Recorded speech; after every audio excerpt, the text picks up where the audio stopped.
नमस्कार. आता आजची आपली तिसरी गोष्ट. सॉरी मला एक दिवस उशीर झाला, पण पुन्हा एकदा तुमच्यासाठी एक नवीन गोष्ट घेऊन आलोय. गोष्टीचं नाव आहे 3 ससे. एक होता ससा, त्याला 2 छोटे भाऊ होते. एकाचं नाव होतं सोमू, दुसऱ्याचं नाव होतं गोमू. ती दिसायला गोजरवाणीवर छान होती.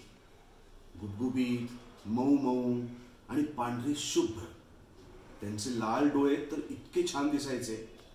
ती रोज इकडून तिकडे टुनटुन उड्या मारत आणि कोवळं गवत खात आणि गवतावर असं छान लोळत बसत. त्यांचा मोठा भाऊ त्यांना खाऊ आणून द्यायचा. सोमू गोमू आवडीनं खायचे. एकदा त्यांचा दादा त्यांना म्हणाला, आज तुम्ही इथेच खेळा, मी तुमच्यासाठी लाल लाल गाजर घेऊन येतो. तोपर्यंत तुम्ही भांडू नका आणि इकडे तिकडे जाऊ नका.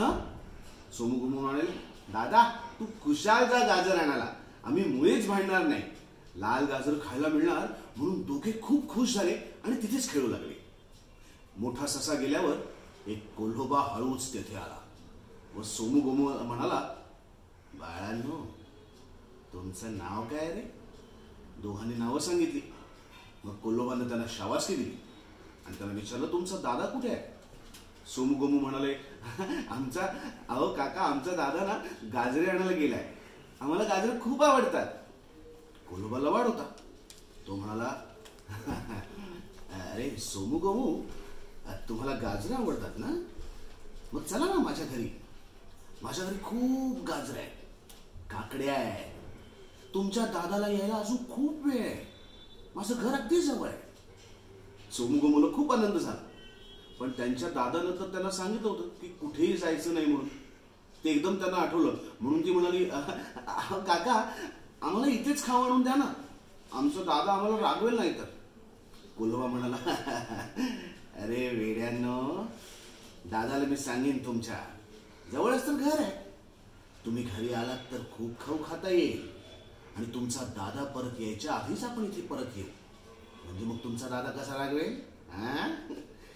सोमू गोमूला ते पटलं व ते त्या कोल्होबा बरोबर जायला निघाले. त्या दोघांना घेऊन कोल्होबा आपल्या घरापाशी आला. त्याचं घर होतं जमिनीत. सोमू गोमूला जरा भीती वाटायला लागली. सोमू जरा हुशार होता. त्यानं कोल्होबाची लबाडी ओळखली व पाय दुखायला लागला म्हणून खोटं खोटं रडू लागला. तो म्हणाला, कोल्होबा तुम्ही आधी आत जा, मग आम्ही तुमच्या मागून येतो. कोल्होबा गोमूला पकडून घरी नेऊ लागला. ते पाहून सोमू व गोमू जोरात ओरडायला लागले.